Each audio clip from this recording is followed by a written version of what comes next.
just be present, and be where his feet are. I think those were his exact words. That means he's focused on now and the opportunity that he has. And I think with our kids, our student athletes, the resources that we provide, I think we'll set Sonny up to be very successful here. With everything that's just going on in the landscape of college football right now, how important was it to make sure that this was the absolute right hire? Well, it's very important. I think the last time we did this was over 20 years ago. And so now you got to look at where college football is, the evolution of college football. And that means transfer portals and NIL deals are, that's something that's on the table for every kid. Every kid thinks about that. Every kid wants money right now, especially when they see their peers being offered, money. And so you have to have a coach that knows how to navigate, those two aspects of college football. And what Sonny has done at SMU in a short time, he's proved that he's able to navigate, those two aspects of college football. LaDainian, at SMU, Sonny really built, marketed Dallas, and that really brought in high-level recruits they never have.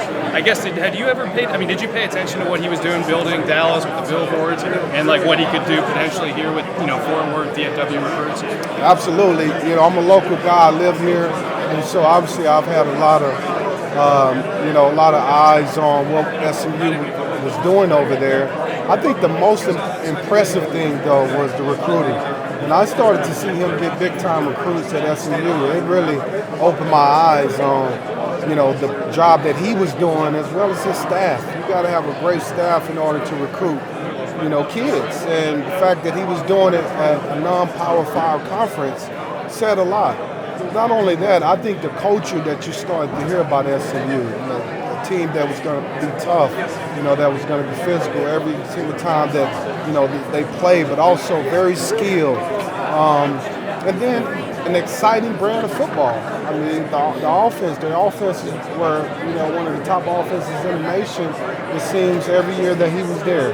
And so all those things, I know at least I did, and most of us, obviously, the Board of Trustees felt like with the resources we can provide Sonny, this place can be very special with his leadership. So the blueprint he was doing at SMU, you guys thought, hey, he could totally just bring this over 30 miles west of Fort Worth and it could work too? Well, no question about it. And then you think about, as I mentioned, just the resources of, maybe even getting, better recruits here as we have in the past. And then the fact that why couldn't you recruit kids from this area? As much as we have to offer, we should have a lot more kids from our own backyard. And that's one thing that we wanted to focus on. Sonny has proved that he can get kids in his own backyard. How impressive was what you did with the transfer portal? And do you see more of that happening here with people from bigger schools maybe coming down to TCU if things just don't work out at their other schools? Yeah, well, that's a big important part of college football nowadays is the transfer portal, and it's become another element that you must focus on in college football. It's not something that you can overlook anymore. It should become part of your everyday scouting, regimen, if you will. And so the fact that Sonny did that so well at SMU, and we've done some of that, but we obviously can get a lot better. I think it proved that for us that Sonny was the right guy because he's done it in this area. But the other thing that he talked about was recruiting his own players, his current players. That's what's important too, because as we know, kids change their minds every single year. So the kids that are here today will not be here tomorrow. Some of those kids don't know if they're gonna, if they want to stay. So he's gonna have to recruit those kids back to TCU, which is something that's important as well. You got a message for Zach Evans?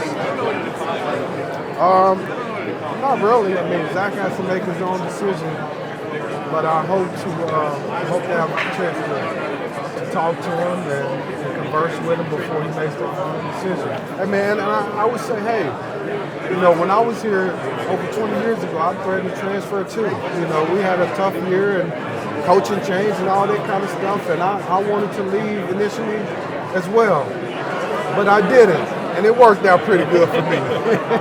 There was a stat yesterday, 15% of all current portal entries entered yesterday. I mean, what did you think of the trend of just so many people all kind of flooding in there all at once? Well, it's a little disheartening because the one thing that I know, as much as kids want to transfer, as much as kids move around, there's not enough scholarships to offer these kids. So somebody's going to be left out when you think about it. These kids believe that, hey, I can leave this school and just get a scholarship at another school and be able to play. That's not always the case. There's not enough scholarships to go around. So I think kids need to understand that. Make sure that you have a scholarship if you really plan on transferring. Otherwise, you can find yourself maybe walking on somewhere, or maybe going to a smaller level because you didn't get that D1 scholarship that you thought you would get.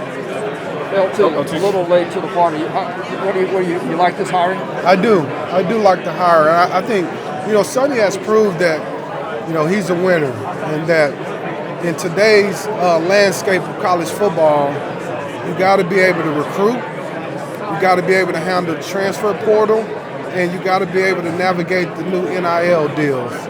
And he's proven in a small time at SMU that he's able to do that effectively.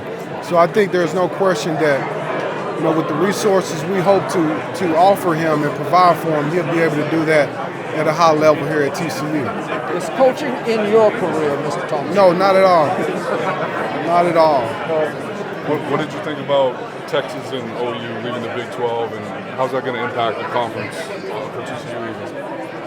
Well, I think it's their decision. If they feel like that's what's best for them, then kudos to them. I think the conference will continue to move on. Obviously, at some point it will get to 14 teams with the addition of 4 new teams, and then we'll see what happens after that. I think the conference is still in great shape, especially with what Cincinnati has done, what Houston has done. Central Florida has been great as well. If you mentioned the NIL deals, are you able to think how you would have handled it in your time? Not really, man. It's so long ago that I can't even, fathom what it would have been like then.